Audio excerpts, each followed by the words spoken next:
Welcome to Fort Worth 148's podcast, where we meet to discuss Masonic topics and strive to build value in the Brotherhood. The opinions and statements of the participants do not represent any positions or stance of any Grand Lodge or Lodge and are solely the viewpoints of the participants.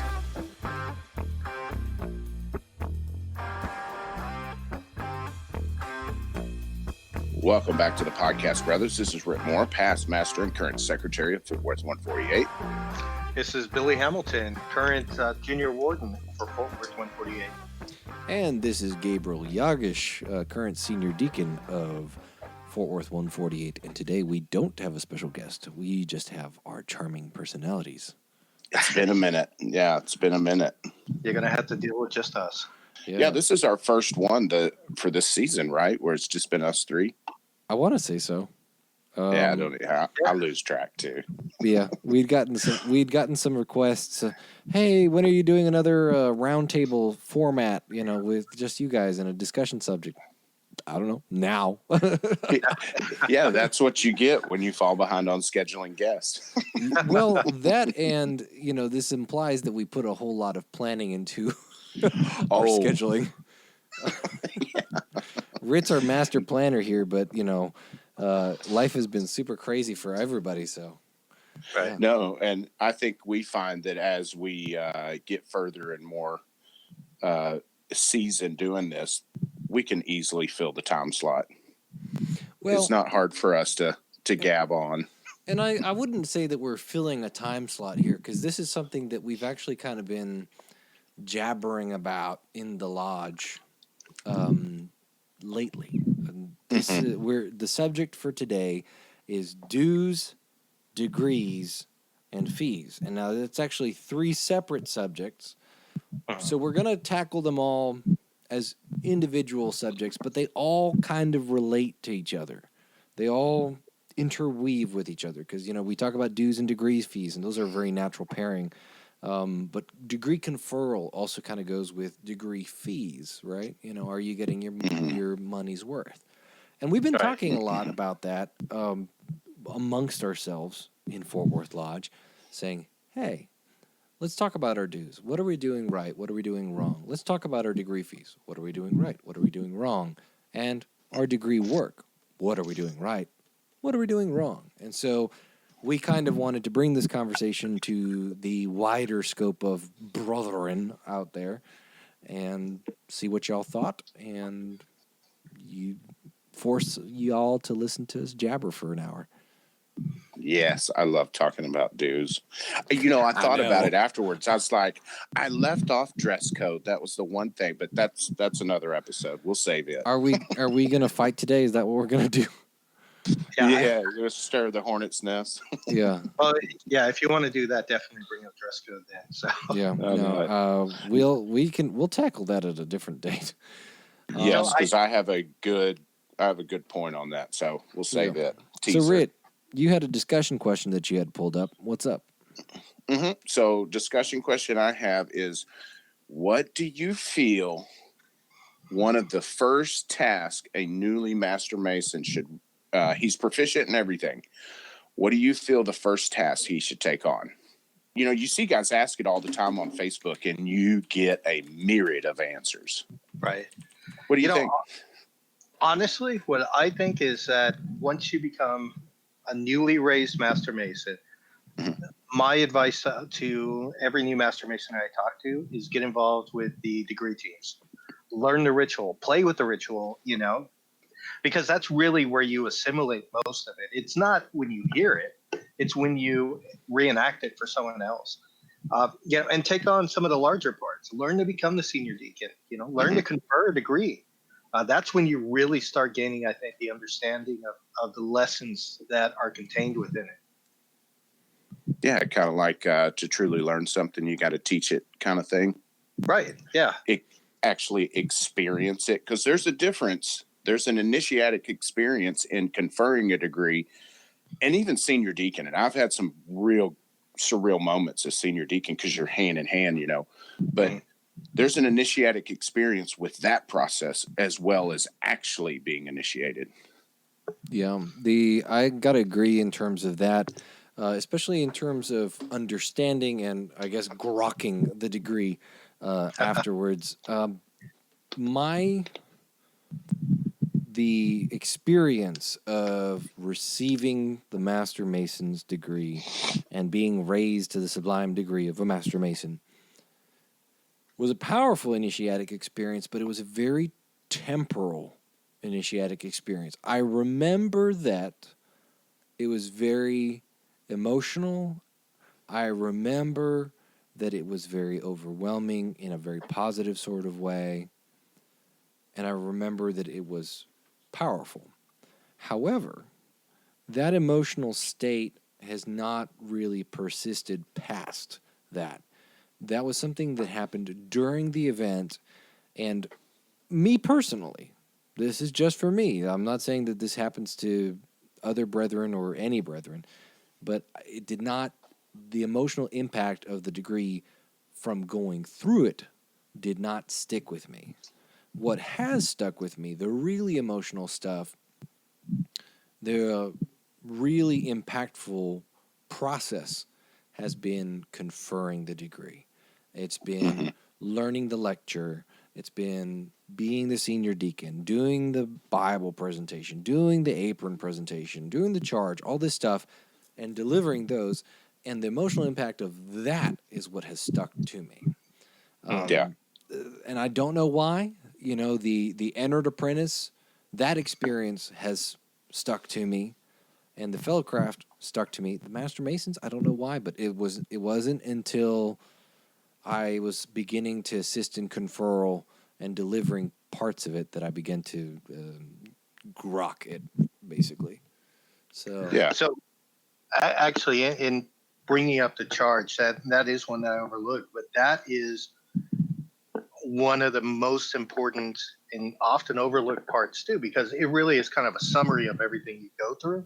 And when you learn that part, I go over it over and over and over again, to learn the proper place to place emphasis, hand motions or gestures, that will help convey the meaning to the candidate. And through that, I think, it creates a much more powerful connection to it than anything else.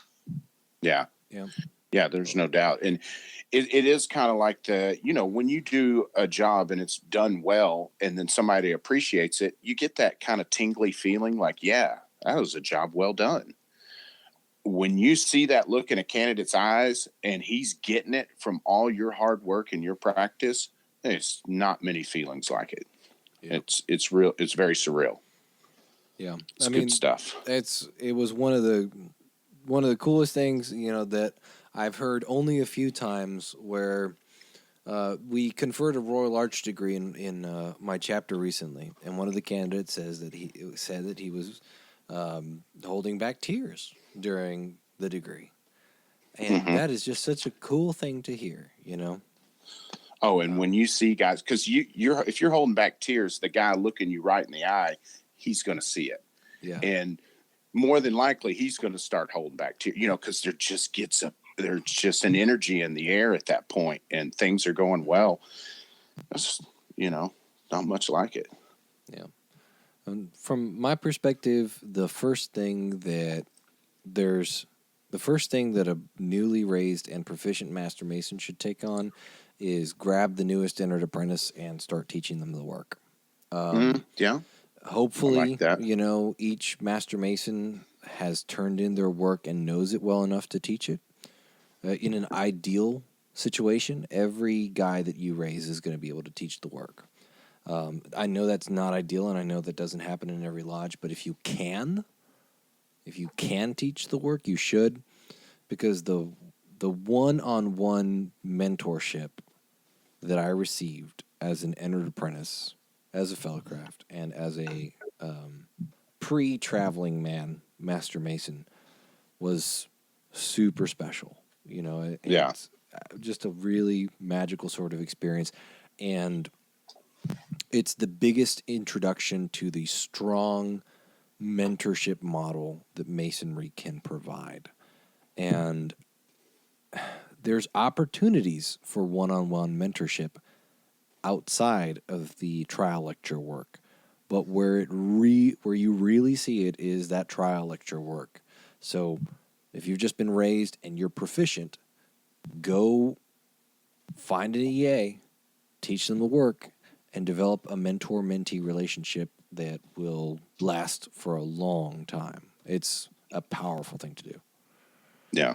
Also, my snarky answer for first thing you should do is go. My snarky answer is go get the Royal Arch degree, but because it's the second half. That's the second half of the master's degree. They've but that's got their claws in you. That's my snarky answer.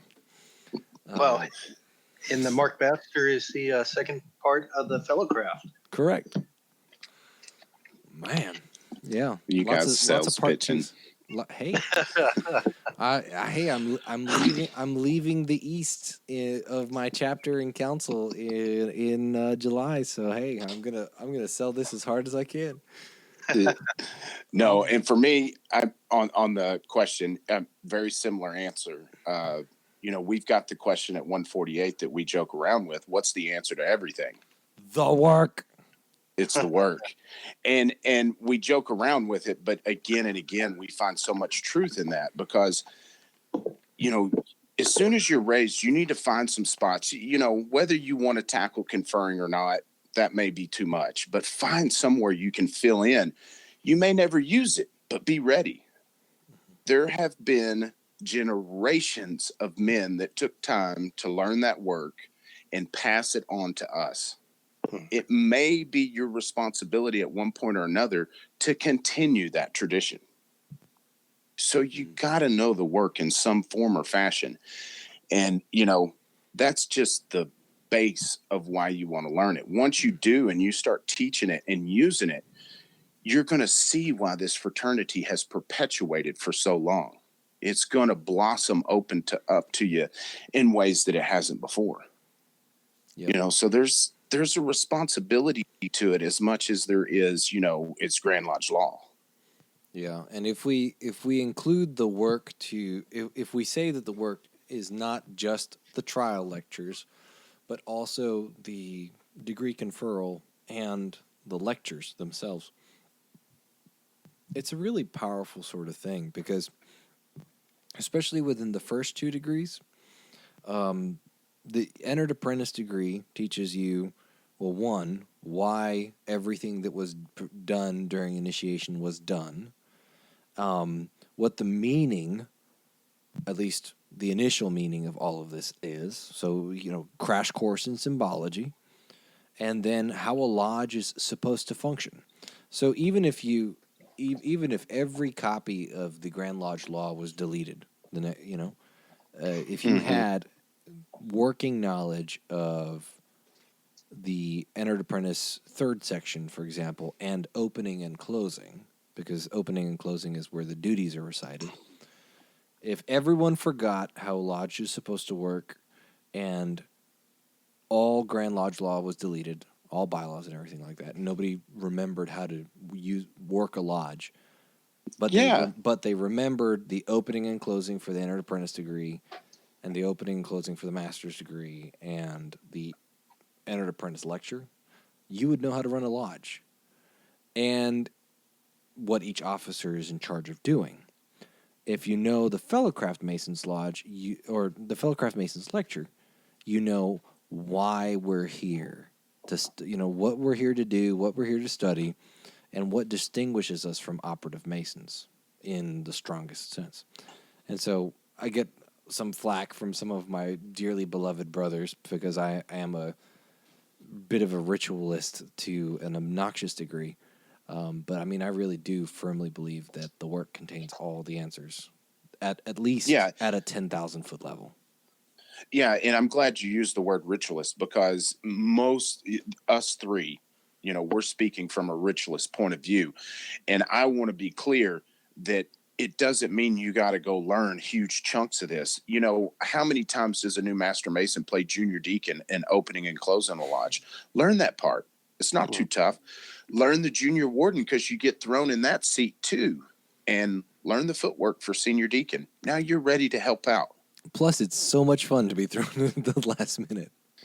Yeah, exactly. And if everybody took on a little part, the rich list will take on the big parts. That's just something, whether it's a want or a drive or a feeling of responsibility, it happens.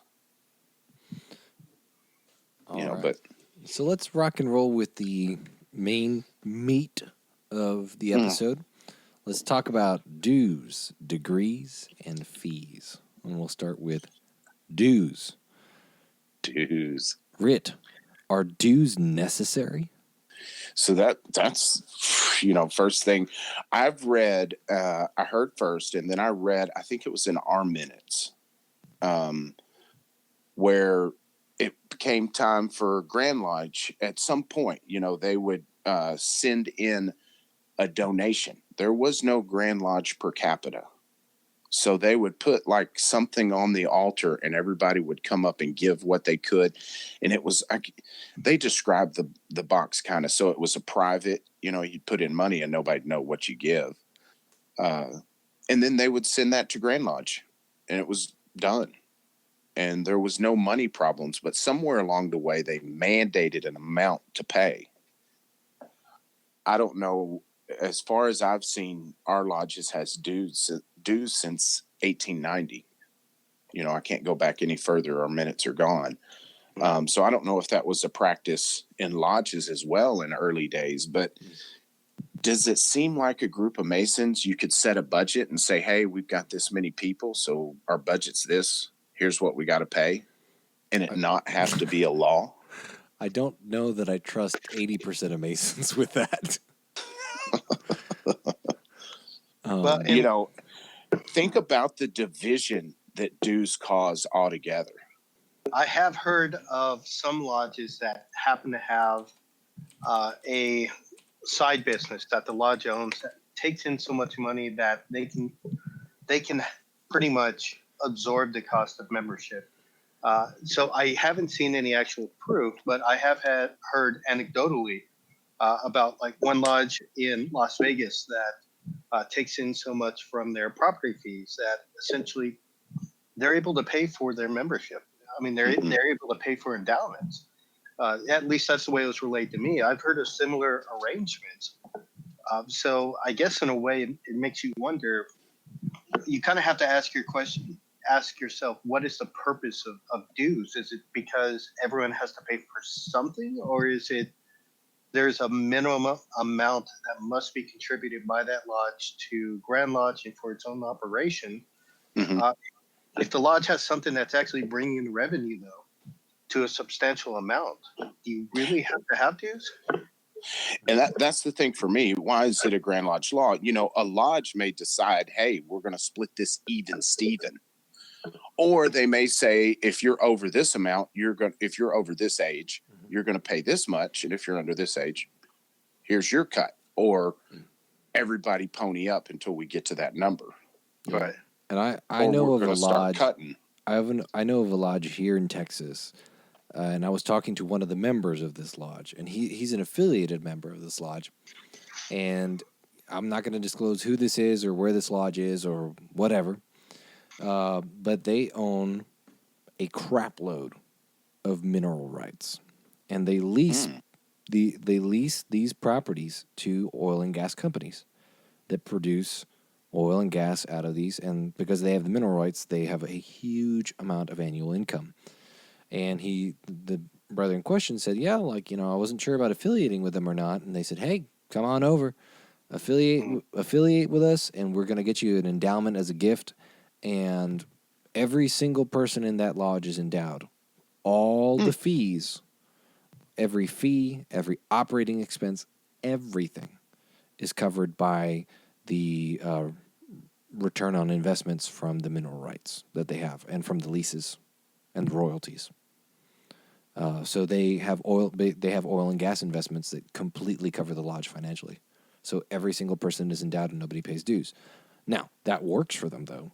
So yeah, and that's the thing is that when you say stuff like that, people get enraged in one way or another about it, and it's like I think it's brilliant. Yeah, And unless you're a member of that lodge and know the intricate way they have this set up and their history, most of all, of the way it's been done, you got no frame of reference, man. Just because you feel like that's the right way to do it doesn't mean you know better than that 100 members of that lodge. Yeah. You So, know? if your dues need to be $50, then they need to be $50. If your dues need to be $1,000, then they need to be $1,000. It's whatever is right for your lodge. Well, Yeah. whatever helps your lodge be financially solvent. Yes. And really, that's it. You have to ask. You have to sit down and collectively decide what is the purpose of our dues. What are the sources that we're going to use to meet those requirements? And that's my thing. I'm fine per capita. It's not my favorite, but I'm fine with it. But why do they have to say we have to pay a minimum amount of dues? Why is there, you know what I mean? Right. What's that all about? Because, hey, if you happen to get lucky like that and you play smart with that money to build for the future and can afford to not have your members pay dues, great. You just say, But hey, your dues are a penny. Yeah. But if you don't pay that per capita to Grand Lodge, your charter's yanked. What's it matter what the dues are set at? Because, they may not be necessary. Yeah, exactly. Well, and that's why all of them are endowed, because the lodge would buy them an endowment as a gift. Yeah. So they didn't even have to cover their own endowment.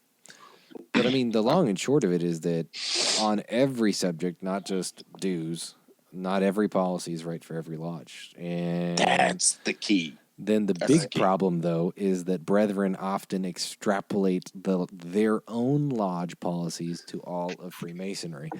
And I'm guilty of this a lot. Oh, I used to be super guilty of it. I would walk around like a peacock, and there's no way to understand the differences. I mean, Texas is so big and towns are so different. Incomes are so different. Lodge activities different. Expenses, you name it.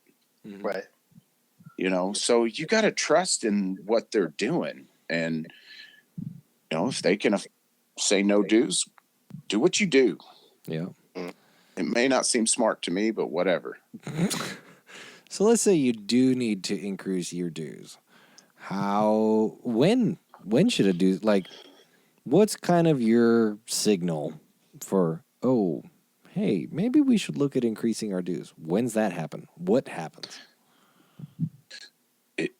So for me, that happens when you start getting close to the red. And I say close, you're talking about $3,000 or $4,000. You should have that surplus in your budget. And when you start getting close, you can bump those dues up, a reasonable amount. Instead of having to go, oh my gosh, we've been behind budget for 7 years. We got to go up $80 in dues. You could do the $10, $15, or $20, every 3 or 4 years. Yeah. Or even just COL or something. And, say, hey, okay, the Fed is saying that inflation is going to be this and the national cost of living should be that. Then let's bump it up by that, Yep. And I think raising dues every year is a little bit too much work. I think you should look at raising dues every 4 to 5 years and just raise it to catch up on that last year and then give you another 4-year cushion. You know what I mean? And then 5 years from then you raise it. Pick something, just not every, because I hear all the time people say, it just needs to be in our bylaws that it goes up every year, a certain percentage. And it's like, how could you ever keep track? Yeah. Well, I guess a spreadsheet, at that point, but that is very complicated. You could, and I don't want to discount the intelligence of Masons out there, but mouth to ear is the way information spread mostly in Masonry. And it's like, what are our dues this year? Well, we're still 2024, so we're at this amount. But next year they're going to go up because they go up every 5 years. Mm-hmm. Yeah, and at that point it's like, okay, that's getting kind of out of control. Yeah. For me, kind of my in an ideal world, you're only ever spending 80% of your income, right? Like as a lodge. Ideally, you should be putting away 10% to savings every year and 10% to emergency funds, right? Let's say you lose your building, right? You're going to want to use the emergency fund. So let's say 10% in one category and 10% in a liquid category. Ideally, when you drop below 15%, when you drop below, and you're headed towards only 10% saved, so you're only contributing 5% to your savings and 5% to your emergency fund, that's kind of when you really need to be looking at, okay, we need to cut our budget, right? And slash our raise our dues, right? Because it's not just dues. Because obviously, if you raise your dues, that's solving the problem in one direction. But you also need to solve the problem in both directions. Like, you take a look at your lodge budget. What are you spending your money on? Where is your money going? How much are you saving? What did you what do? return? Yeah, what did you buy that you shouldn't have bought? So Yeah. yeah. And if you're holding an event and you're not getting much return from it, shake it up, do something different, or cut it out altogether. And granted, I understand, most lodges out there aren't in any kind of boat, to be saving 20% just yet. But that's a process to get you there. It's a goal. You got to start. Yeah. And that's a major part of raising dues too, is having the numbers, because it's easy to go in a lodge and look at the amount of members you've raised in the last 20 years and able to project what you could potentially do in the next 20. And how many men have died, your average age, to project where your membership is going to be in 20 years. And you can say, hey, our dues need to be about this amount for that year. So here's how we splice it up. I mean, it took us a while to dig this hole. We're not going to dig out of it in a year or two. My answer to that, honestly, was I think a lodge has to identify what their goals are. You have to have a plan. You should look at your expenses, and then you should look at what you're bringing in, and that should set your dues, right? I mean, that will tell you if it needs to be increased or decreased. But if you don't have any plans, do you even know if you need to increase your dues? Yes. Except for when the money dries up.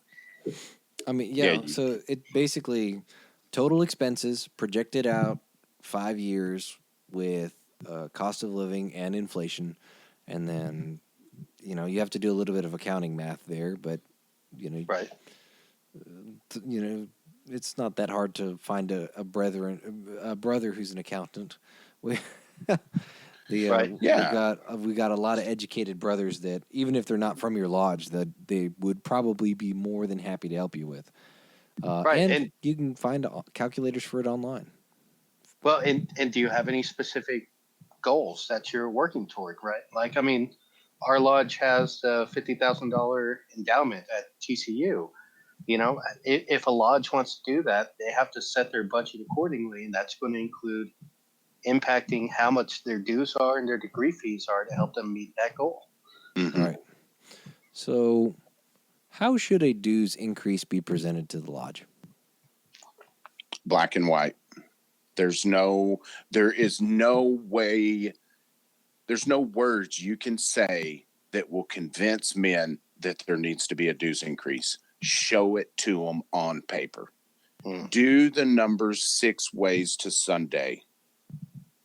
And there is no, beyond a shadow of a doubt, that, here's what we got to do. I mean, make pie charts, bar graphs, set them up in spreadsheets, print them out, however they like to look at them, and get it in front of them. And don't present it to them that night and say, okay, we're going to vote on it next stated meeting. Talk about this for a few months, more than a few months. And do it one-on-one. A lot of one-on-one. A lot of one-on-one. And also, I talked about before setting a time to raise dues. If you can convince your lodge to say, hey, we need to look at this every 5 years, then it's not left to a master to decide whether he wants to tackle that subject or not. The lodge has already decided, hey, we're going to look at dues every X years. Right. So if you just so happen to go in the East that year, it's not your fault. It's what the lodge decided. Perfect. Yeah, and it takes a lot of the contention out of it, because, fixed income. I mean, how many times have you heard it? And it's a true statement. Don't get me wrong. These older men that have to make a decision between medicine and paying dues, that's a decision they shouldn't have to make. But, pride creeps in there and you just never find out the real reason. But they had to make that decision. And it's a shame. Right. And perhaps you can set up some kind of contingency fund too, something to help those brothers who are under fixed income. Dude, and I love what you're saying. A lodge, at any time that they even feel a man needs help, they should do it. They should have the funds to do that. If not, I mean, if you can't pay the electric bill, you better help that man out. Yeah. You got an obligation to it. I have talked to so many men that refuse the help, that actually get upset at even me offering the help. I'm talking about $45 sometimes, if not just saying, hey, because I tell them, look, we'll pay the fees and waive the rest. They do not want that. And that's where I run into the issues with, hey, your dues have to be, at least $30, and it has to be one set for everybody. I just don't think that one size fits all works, because when you talk about raising dues, the discussion of you're going to run off the older brethren that can't afford it is a valid discussion. Right. It is a valid discussion. And when you talk about waiving their dues, some of those old guys are not going to be cool with that. So it puts us in a real precarious situation. But that is a good point, though, that should not be a stopping block. That should be a opportunity if you handle it appropriately. Absolutely. Because if I could call these gentlemen that we know, once you hit a certain age, we can say, hey, we know you're struggling. If we're just playing generalities. And if I can call them and say, hey, your dues are $25, and they hear that, you know what I mean? Oh, no problem. I got it paid, and they feel like they're contributing. But when you call them and you say, hey, our dues are what they are now, they fall to the floor. You can hear the desperation in their voice. And to convince them to take aid is, you wouldn't think it would be, something that way, but I'm not 78, talking to a young man saying he'll waive my dues. Right. That I kind of get it. You know what I mean? You don't want to become a charity case. Right. But, So what happens if a dues increase is not approved? Then what? Get out the hatchet. You definitely have to make hard decisions after that. And you need to regroup. Do not give up on that. I cannot express it enough. So many times you see guys go for that dues increase and it gets swatted down like just a big old housefly. And they just cross their arms and walk out. Okay, that's fine with me. Right. Don't do that. Don't give up, man. Because your great grandson is counting on you to hold that together so he can join his great grandfather's lodge. Think of it in those terms. Find out what went wrong. Where are the issues at? Is it because these guys are voting for a different body that meets in the same building? Figure out how to overcome that. Find the issues that are really underlying the vote. Is it really something that has to do with money? Well, you got to go on a campaign, to figure out how to make it work. Yeah. And like we said, we're not saying that you should raise your dues to anything exorbitant just because. And you shouldn't raise dues just because you should raise dues. We're just saying that, hey, remember, let's be realistic about money. Let's be realistic about our expenses. And what's the number one way to have consistent income? Your dues. A lot of lodges will choose to do fundraisers. If fundraisers work for you, that's fine. In my opinion, I would not call that a consistent source of income.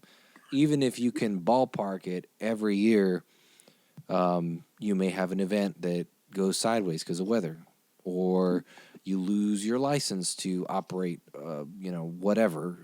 Let's say you sell food at an event. Maybe It's one year you any can't income, Yeah.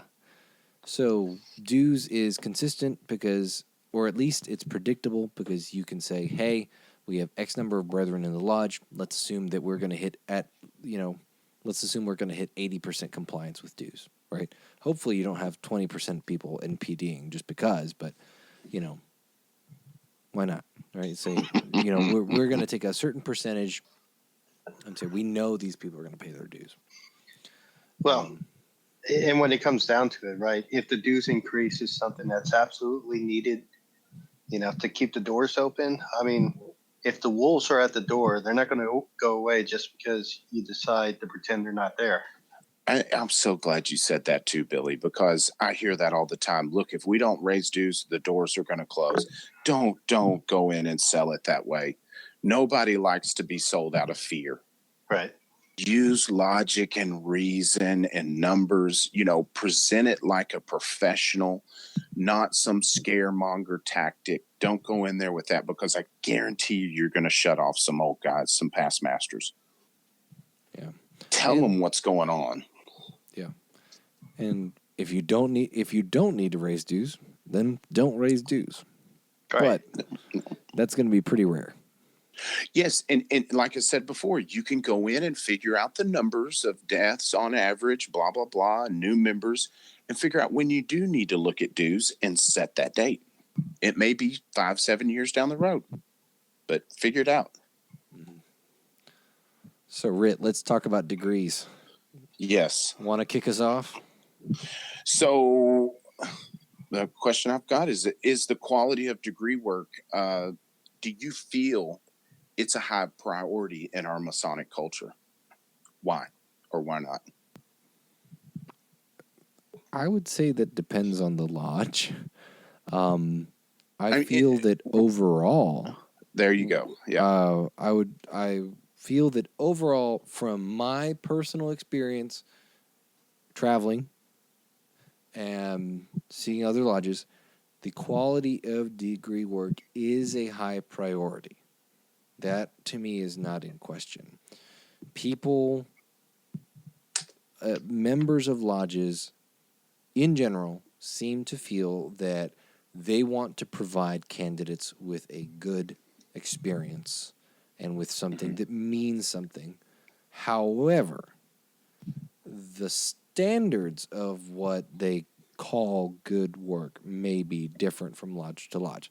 That's not a bad thing. If you feel that you can still convey a meaningful degree at one level of practice and one level of proficiency, where maybe you don't get everything word perfect, but the emotion is conveyed, then sure, why not? If you are a lodge that has weekly practices and gets everything word perfect, and that's how you feel is the best way to get the candidate, and I'm not saying you can't convey emotion and be word perfect. You absolutely can. But different lodges are going to have different approaches to it and different standards as to what comprises good quality degree work. Yeah. Overall, I do feel that it is a high priority. Glass is half full kind of guy. Look at you. I'm not always a grouch. What say you, Billy? Or go ahead, Billy. Yeah. So Hashtag. Honestly, I feel like the quality of the degree work is a high priority. Because to me, that's the hook, right? If you bring a guy in and say, "Oh my God, it's going to change your life," being a Mason, you're going to learn all this stuff. and then you deliver a substandard ritual. From the candidate's perspective, it's hard to make that connection with all of this stuff you promised in the beginning, with what you receive. Now, with that being said, I think, is it all important? No, but I feel like it's pretty high up there. It should be good enough that it should hook that candidate and make them want to be a part of it. Yeah. Does it have to be word perfect? No. I've seen excellent ritual that was not word perfect, but the delivery was spot on, right? So Yeah. I'm saying you have to be, a Shakespearean actor with perfect memorization. No, but it has to be engaging. If it's not engaging, then why should they want to come back? And that's just the way I look at it. Yeah. Rick, No, even if you think the quality of degree work is a high priority, I want to hear you disagree. Be our devil's advocate. Well, originally I was totally ready to say it's not a priority, but listening to you both, I kind of want to reframe it, because yes, it is a high priority, but it has been put in such a way that it doesn't make it important. It's like when your parents tell you to make your bed or I'm going to whip your butt. Well, that's a high priority for you, right? And we have been, we've been motivated to do the degree work because if we don't do it right, there's consequences to pay. And I think there is something to that, and that needs to be there. But I'm more of a carrot kind of guy than a stick, to where if it was a real priority, I think there would be more guys that would be getting involved with it, because they're not experiencing the power that comes with a well done ritual that practices with a regular group of guys, to where you get to know each other and you know each other's body language, all those little nuances that help you in a degree. Like, when Billy's head pops up and I know he needs a prompt and he's looking at my lips and I don't even have to say it, I can just mouth it and he just keeps going. You learn all those little things that help. There's so much power to it, but it's not a priority in that way. It's just like, guys, we have to know the words. And if you're not doing the words right, if you're doing the words right, that's it. You know what I mean? For instance, a graded degree. I don't think there's a grade for initiatic experience. Did the candidate have an initiatic experience? There should be. And how you would measure that, there's no way. And not to knock graded degrees, you should do one of those. Those are important because the words that's kind of the basis of the whole team, gives you the building blocks. But it's just kind of fallen by the way. The mojo in the degree is just kind of fallen by the wayside. And I'm with you. That's our biggest hook, Billy. Mm-hmm. What makes you a Mason? It's all mouth to ear stuff that makes us Masons. And the magic is gone. So, if we put it back on the priority list in that sense, and more than, hey, you got to be certified or you can't be installed kind of thing. I say certified, you got to be approved by your lodge and opening and closing, or you can't be installed. Well, we've already elected him. So if we feel like he's good, he's good. Mm-hmm.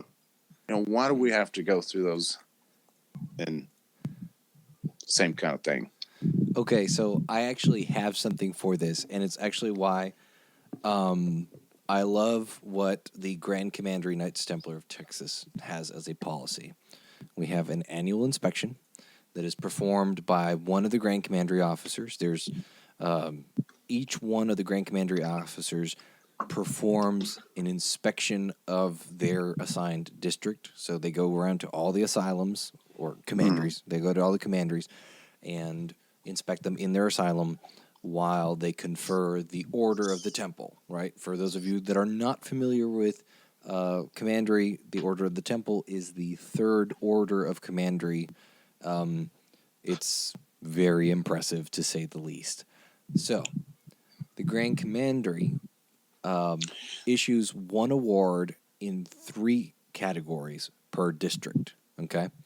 There's the Fred M. Gilboa Award, the Dale Miller Award, and the J.C. Kidd Award, right? The J.C. Kidd Award is given for best tactics, and that's, for those of you that are not familiar with the phrase tactics, it's just footwork, salutes, movements, things you do with your body, right? Asylum tactics, J.C. Kidd Award. Right. The Fred M. Gilboa Award is for the commandery that displays the highest grade in asylum ritual. So the words, right? Pretty simple. And then there's this thing called the Dale Miller Award. And I'm actually going to read the official description of the Dale Miller Award. And this actually kind of solves the problem that Rip brought up. The Dale Miller Award is to recognize a commandery in each Templar district. The award goes to a commandery who demonstrated the most impressive and positive performance while conferring the Order of the Temple during the commandery's annual inspection. So, sure, did the candidate have an initiatic experience? Well, technically we can't tell. Did the Order of the Temple impress the heck out of the officer inspecting the commandery? Yes. So if Did they have an initiatic experience? Yes. Yeah. Did the inspecting officer have an initiatic experience? Yeah. So, and that's kind of, it's awarded to one commandery in every district. So, you're looking for kind of the best in that region. And one would hope that if a Grand Commandery officer found it the most impressive out of that district, that hopefully the candidate also had an initiatic experience. So, yeah. That's kind of my take on it. So you can have a subjective award based off of how impressive was this. Yeah. Yeah, I'm all for competition. That would be fun. And there is kind of a graded degree to where everything's already in place, and a couple of lodges could say, hey, let's call the committee on work and get our degrees graded and see who gets the best score and hold a tournament. Have some fun with it. Well, maybe that's something we can propose at, within the 64th district. Well, and that's something that the MWSA could do, right? Right. Because right now, one of the things that we have in Tarrant County is the Tarrant County Yorkite Association. One of the things that the TCYRA does is send representatives, usually district deputies, not always, but they send representatives from the TCYRA to go inspect chapters and councils in their opening and closing work. Mm-hmm. This is not an official thing, right? Like, this is just located to Tarrant County Yorkite. It's not something that goes on to have long-lasting consequences if you do poorly. It is just a friendly, between companions sort of deal where we all get to showboat, and it's a lot of fun. So can you imagine you say, okay, 64th District MWSA is going to they're going to recruit DDGMs, they're going to recruit DIs, they're going to recruit Committee on Work, they're going to recruit A certificate holders. ACERs, yeah. They're just going to say, hey, we're going to reach out to everybody that we can think of, and we're going to say, we're going to have 2 awards, one for best ritual, and we'll just say that the one with the ritual includes tactics, best ritual and tactics, and then 1 award for most impressive Master Mason's degree. Right? Yeah. And the winner doesn't have to win both. You can have most impressive without having the best ritual, and vice versa. Ideally, it's both, but hey. No, right. It gives you some snazzy jacket that you pass around like the Masters, Yeah. Well, yeah, and actually at the Tarrant County Yorkite Association, the winners get an award. It's a document. They can put it up on their wall and show it off. But yes, it's very pretty. But it costs like next to nothing to actually make. But it's all about bragging rights, right? It's so that way, and it's also a way for a chapter to feel good about the work that they did, or a council. So it would be easy to implement in a Masonic district. So, and I'm glad you like the way it looks. And I was going to say before we move on real quick is one thing that a lodge can do very easily is grade their opening and closings. Do it every stated meeting. Have somebody to grade, because I told Brian the other day, it's like every time I'm at our stated meeting next year when I'm not secretary, we will be graded. Nice. That's awesome. What better way to get better than to look over 6 years and see a grade just progressively improving? And It's like, all right, we got to beat that 94 now. Well, and in Texas, my goal is now to get the Whitmore Award. By the way, the Whitmore Award. So in Texas, the appointed officer that is supposed to be in charge of lodge instruction is the marshal. So if you have an ACERT in your lodge, and let's say he's a past master or whatever, and he's not you're not trying to throw him through the line or anything like that, or maybe he's not a past master and he just doesn't want to go into the line, get you an ACERT who knows the ritual backwards and forwards, and have him be your marshal, and then just have him grade every stated meeting, every degree, if need be, right? Just put that man and to talk to your DI. They have the sheets, though. I know they'd love to explain it to you. At least I know most that I know would. Mm-hmm. Yep. So, what do you guys think about a district degree team? Man, I added this one in there because I got into it with a guy on Facebook. I say got into it. It was a very pleasant debate. And he was hung up on district degree teams. And it's like the worst idea I've ever heard. Oh, tell us what you really think, Rick. Jeez. Elaborate. Look, I'm curious because I don't really have an opinion either way. And I'm all for if a lodge needs help, they have a relationship with lodges around them because they visited, because we're traveling men and we visit the lodges around us, get to know our brethren. And you can pick up the phone and call 4 different lodges, or might be 2 in your area, and say, hey, we need help with a degree. Can you come up and help us? But to have a degree team where you pick up the phone and say, hey, come on in, we got a master's, we need you here, and it's done, that becomes such a crutch, and it takes you backwards. You never get to experience that mojo with that candidate. It just becomes one of those things we got to do. Hey, we got to schedule the master's degree. So actually, I agree with that 100%. And there's another aspect to that. So I know a lodge that shall go unnamed who had a master who was a big fan of the Scottish Rite degree team. And so he called them in to do every single Master Mason's degree.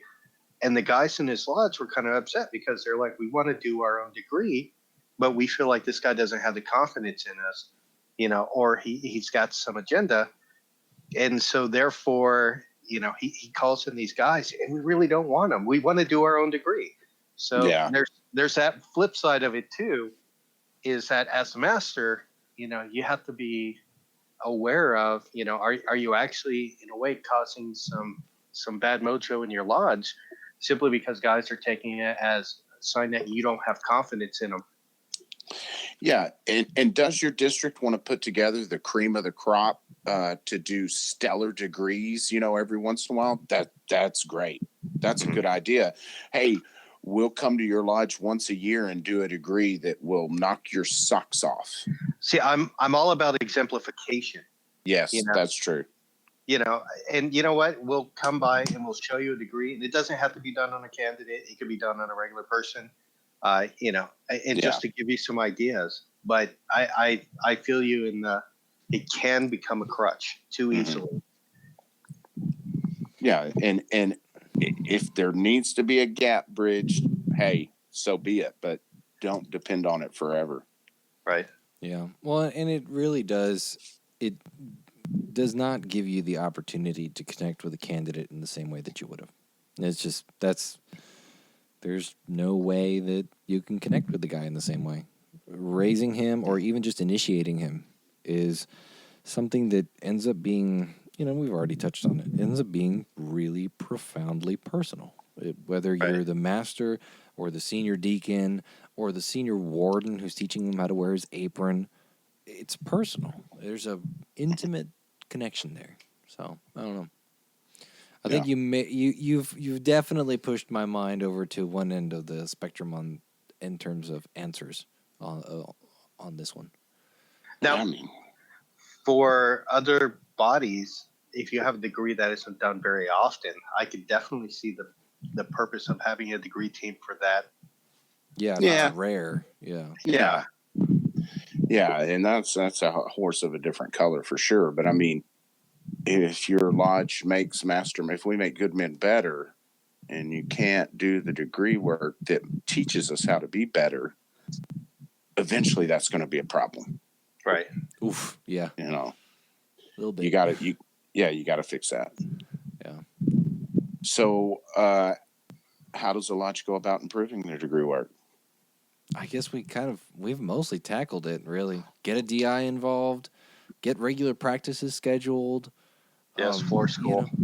And then and I think the biggest thing is just get people excited about getting better at degree work. Just be like, guys, we're going to have pizza at the practice. We're going to have a great time. Some za, baby. Hey, and we're going to go out, we're going to go out afterwards and we're going to talk about life and hang out and, just chill afterwards. But we're here to work, but we're going to have a lot of fun doing it. And you don't have to be one of my favorite things about degree practices is that you don't have to be serious, right? It's good. It's a good thing to be serious when you're doing a degree practice or when you're doing a degree. But when you're doing a degree practice, goof off. Make sure you know the work. Make sure that you can get it right, and help each other. But if you want to deliver a lecture in a Mickey Mouse voice, then go for it. If you want to walk an imaginary candidate around the lodge while doing the Monty Python silly walks, hell yeah, go for it. Have fun with it. Yeah, get people excited. No, it all does boil down to same way you get to Carnegie Hall. You practice. I thought you took a taxi. I put that in there in the sense that it's kind of even a trick question because, how does a lodge improve its degree work? Well, really and truly it can't because it's your responsibility to improve the degree work. As hard as you may want me to learn a better ritual, Gabe, I'm not going to do it. It's not going to happen until I want to do it. Yeah. So if you're sitting there going, this lodge needs to improve their degree work, it's not up to standard, and you don't have your parts down pat, there's issues there. Because typically what happens is when one guy starts a little fire, there's going to be a handful of guys that follow. They're going to see the benefits of it. Not everybody is, but it starts with you. Right. That's the bottom line. Learn your work if you want it to be better. Be the change. It only takes one spark to light a flame. That's it. Yeah. So, what would you say to the brother who's proficient when no one else in lodge seems interested? Man, that's a dark tunnel to be in. I mean, it's a depressing question. It is. And I'm extremely lucky for my mentor, Sam Levacy. After years of working with him and then looking back on all the guys he studied with in the dark ages of our lodge, and they just went in one ear and out the other and they didn't give a crap. He stuck with it, man. He stuck with it. And our lodge was on the verge of collapse in the early 2000s to the point to where it is now because of that man. Would it not be for Sam Levacy, there would not have been fertile ground in this lodge. And you can be that Sam Levacy.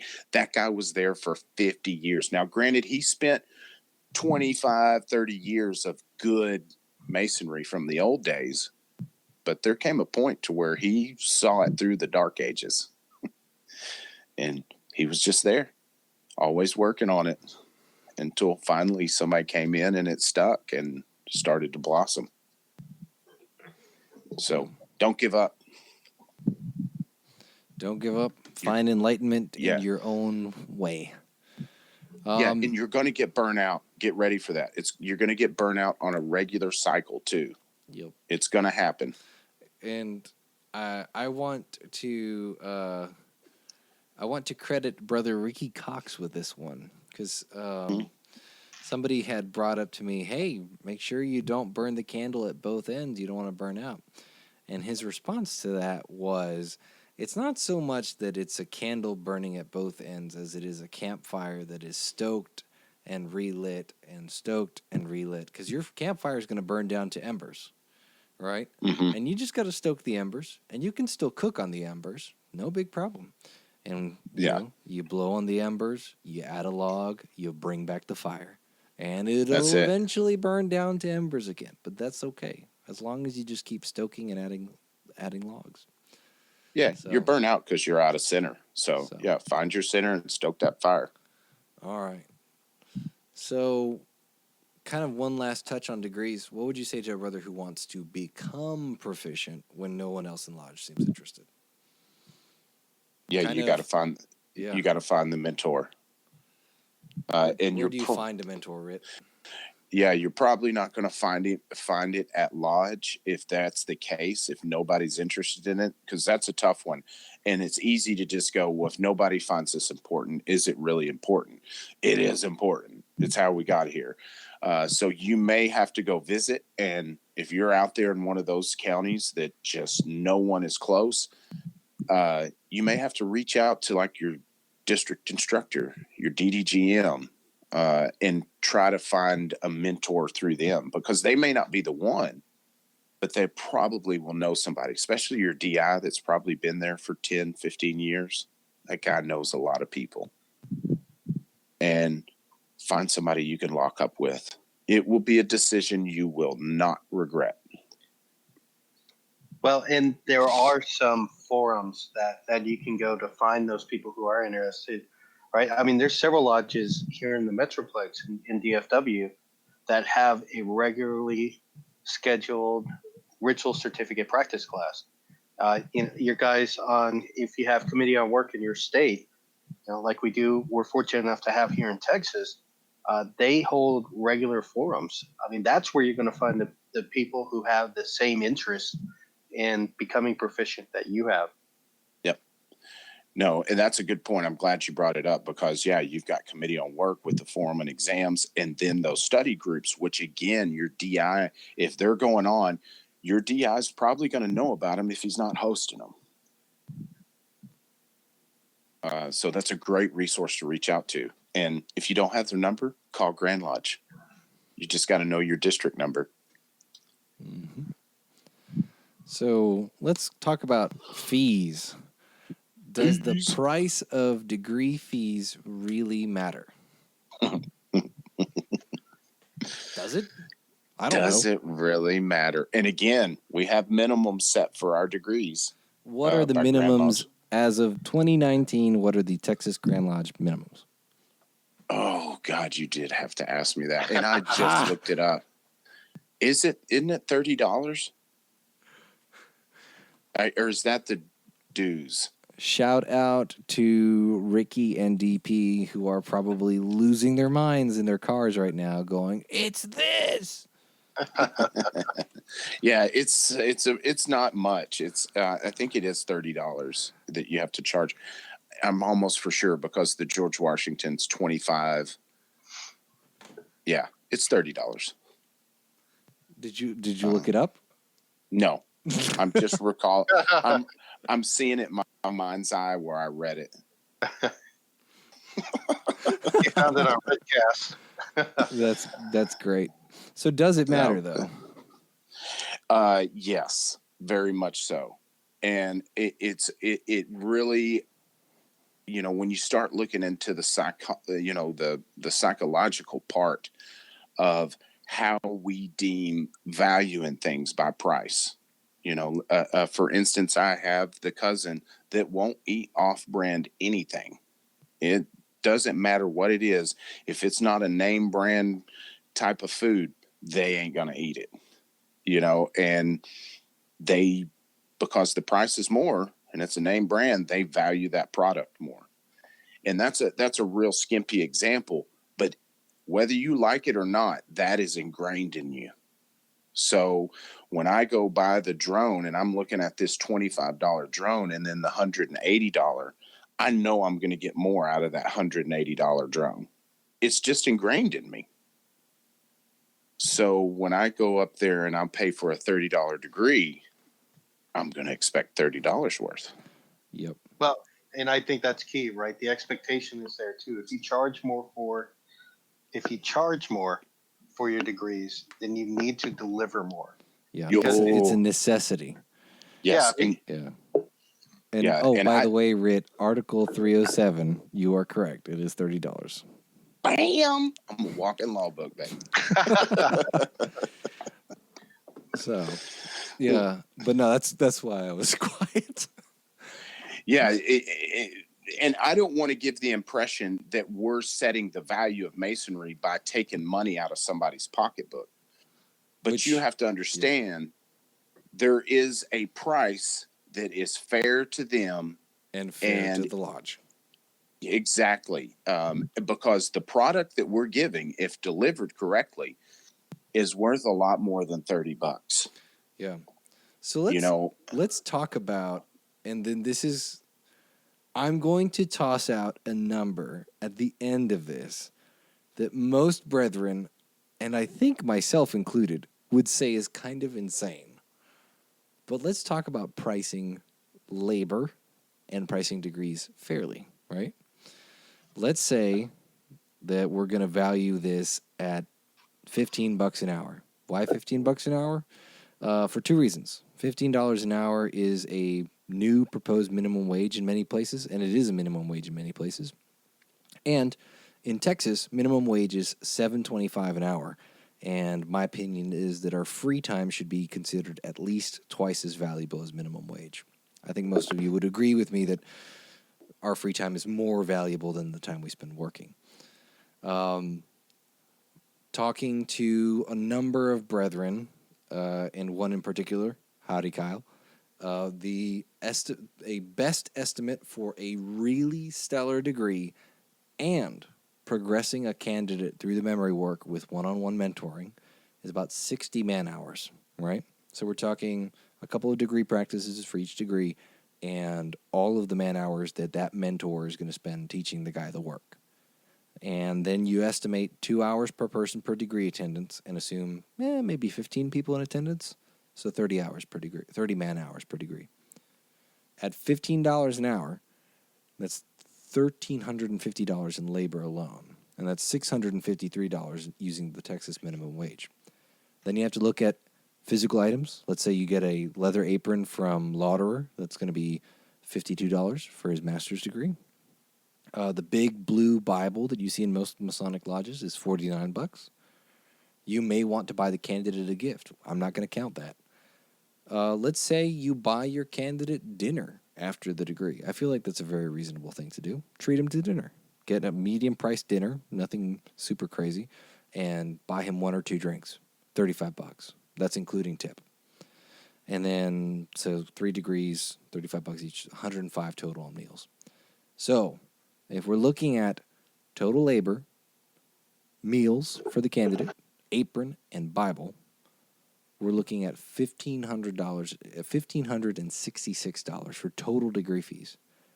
If we're looking, nobody would ever join. Nope. Are you sure though?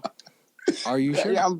I'm joking with you, dude. Yeah. You have these guys joining from colleges that are like, yeah, I paid $2,800 a year to be in my fraternity to drink a lot of beer. Exactly. And when you look at if you adjust for inflation, a lot of the degree fees for lodges were upwards of $2,000. Yes. They were a month's salary. Yeah. We're talking about guys that were paying $2,700 total, guys that were paying $1,000 per degree in modern money, It was really, you think about what we pay now, and it is mind blowing to think about.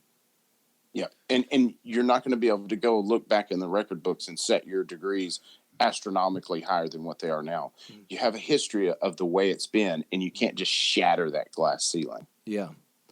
And so then the question is, let's say we're looking at $1,600 total degree fees. Can your lodge provide a degree that is worth 1/3 of $1,600 and provide 1/3 of $1,600 worth of mentoring for each degree? Because that's what it really comes down to is, are you going to sell a product that's worthwhile? Yeah. And are you going to provide that guy with a one-on-one mentoring that is worth it? Yeah, you got to find that happy medium. Mm. And I would say that I'm very comfortable in saying that I don't think that the vast majority of lodges, our lodge included, honestly, because we're good, but we're not that good. I don't know that any lodge can say that they are a $1,600 lodge, unless you're, at least not in my experience, right? And this is including our lodge. Yeah, because it's all words right now. There's lodges out there that can do some word perfect degrees, but what kind of experience is it creating? Mm-hmm. And that's where that comes in, and all comes into play. Yeah. But if you think that you are a $1,600 degree fee lodge, or at least that you're worth $1,600, I mean, let me know. I want to go see a degree there because that sounds amazing. And I'm not saying, better believe it. And I'm not saying this cynically. I am very interested in going and seeing good lodge experiences. My email is texanmason@gmail.com. Texan Throwing Mason. It out there. Email me if you have a $1,600 degree fee lodge, or at least value lodge. Or me. I want to go visit. They'll see the three of us, right? Yeah. So, Rit, can and or should, and this, Rit and Billy, can and or should a lodge charge degree fees for all 3 degrees at once or 1 degree at a time? What are we legally allowed to do, and what should we do? Yes. So legally, and that's that Article 307, I think you said earlier, there is a $30 minimum for each degree. So I put that question in there for the simple fact that you should load the bulk of the price on the EA degree. Because whether you like it or not, no matter how good your system is, you're going to lose some EAs. Well, that bulk of that price has already been paid. So A, you're less likely going to lose them, and B, they're going to be much, much more invested to finish the process.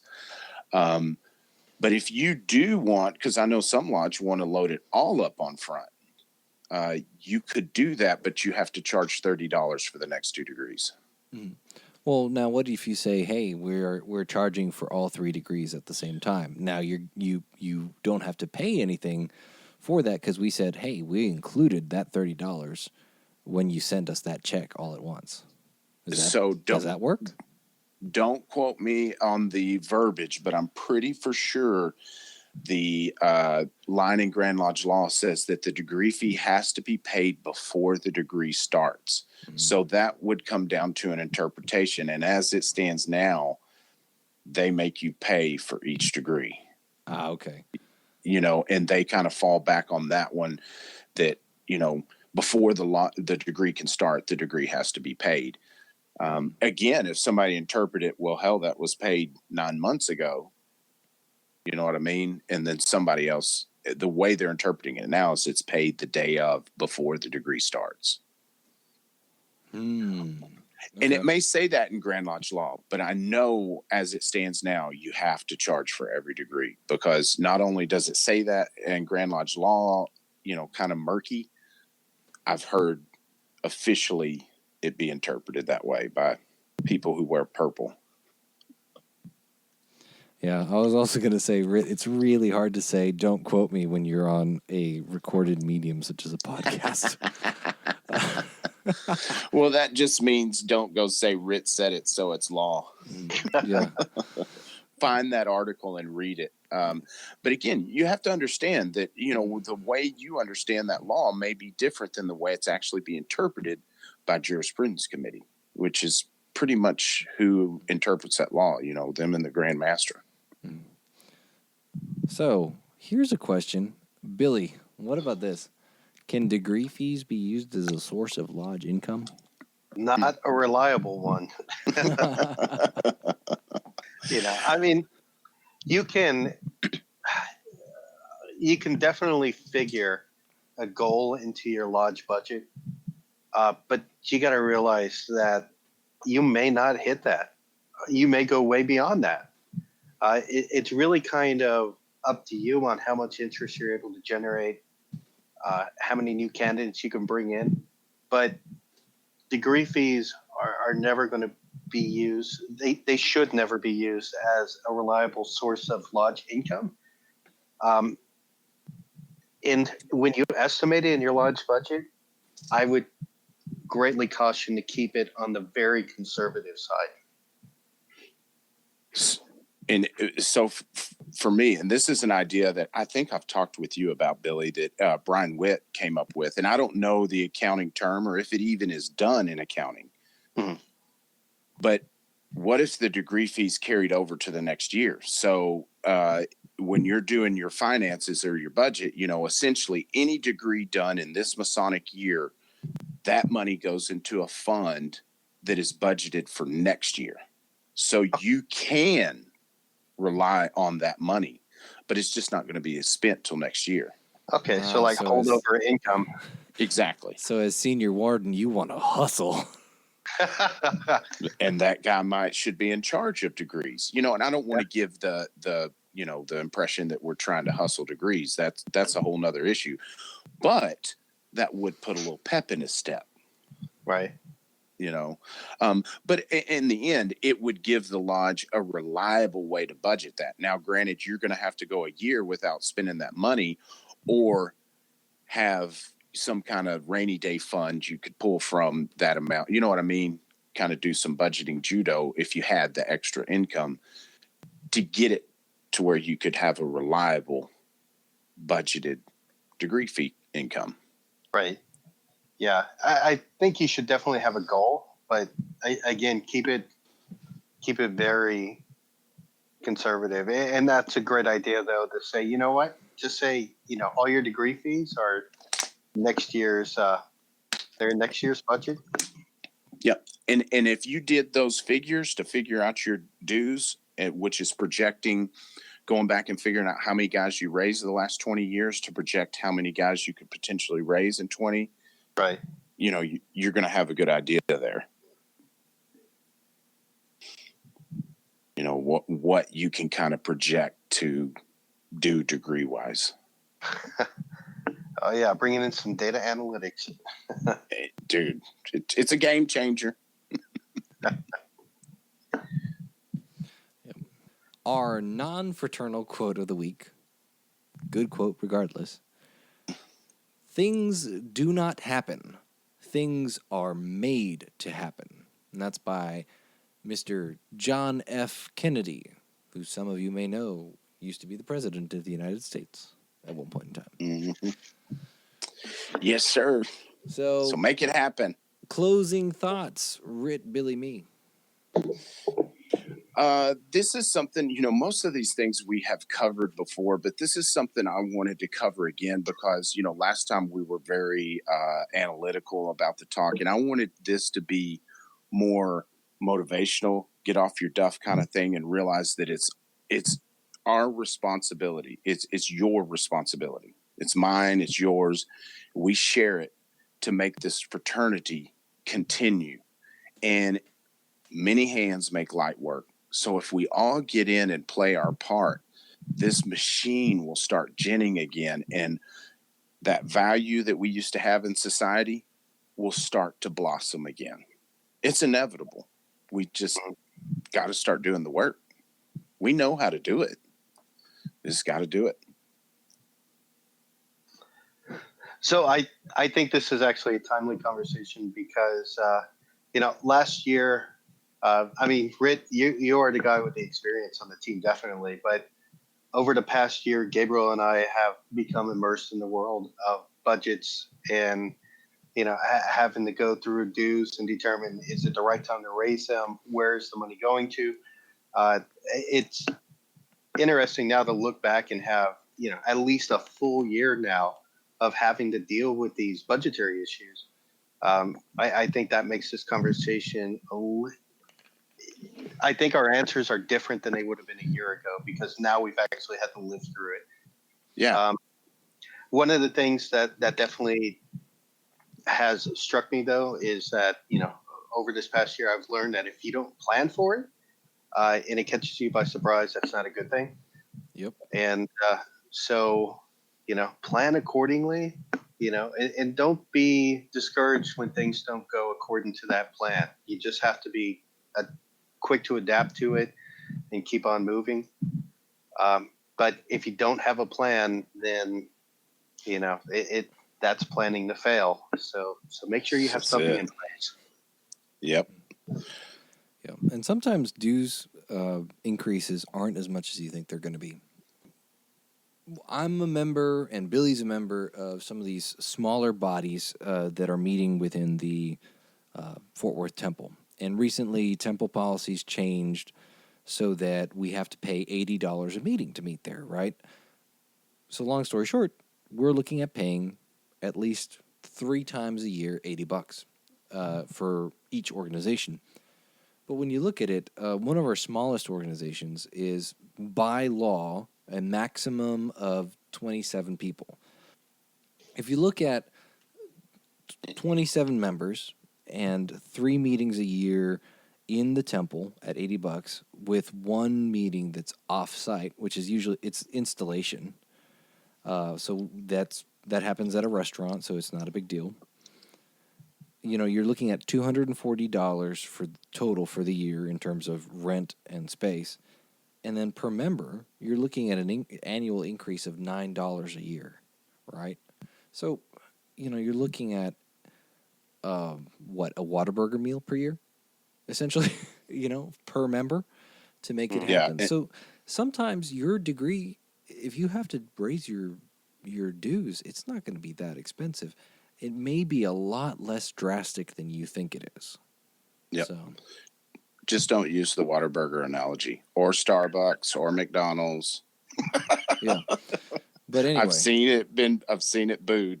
Yeah. So be realistic about it. Don't just raise dues and fees just because you may be surprised at how little you have to raise them in order to make things work. But remember, be realistic. We live in a world that is powered by money, for better or worse, and you just can't go bottoms up because you didn't know or chose not to take a responsible policy with your finances. So, brethren, if you want to learn more about us, we are www.fortworth148.org. We are at Fort Worth Lodge on Facebook. Our email is info148@fortworth148.org. You can learn more about our upcoming educational event all day Saturday on July 27th. It's called Texas Masonicon 2019. And you can go at www.texasmasonicon.com, texasmasonicon.com. We are at Texas Masonicon on Facebook, Twitter, and Instagram. As I said, it's all day, July 27th. And we're sold out of early bird tickets. So you can pre-order tickets for $65. It's been a good one, boys. Yep. I thoroughly enjoyed it. This is Rick Moore signing off. This is Billy Hamilton signing off. And this is Gabe Yagish signing off.